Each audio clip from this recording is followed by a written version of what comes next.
គេថារូបខ្ញុំលេងហ្គេមដូចបតខ្ញុំមិនតមាត់ព្រោះខ្ញុំបតមែនគេថារូបខ្ញុំលេង defeat មែនតែនខ្ញុំមិននិយាយលេងព្រោះខ្ញុំ defeat ពិតគេថារូបខ្ញុំលេងស្អីក៏ចាញ់ defeat មិនកំណាញ់ព្រោះខ្ញុំមិនគិតឲ្យគេឈ្នះចុះឡើងរែងពិតពិតគេមិនអាណិតរូបខ្ញុំអីសោះ Jungler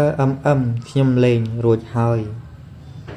ចាញ់មិនកន្តើយមិនសមចៃសោះ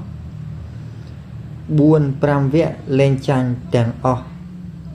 defeat អស់ទាស់មិនដែលឈ្នះឡើយគេលេងឡើងរែង epic ដល់ legend ខ្ញុំលេងខុសគេពី legend មក epic គេលេង legend ដល់ mythic ខ្ញុំលេងពី mythic មកដល់ legend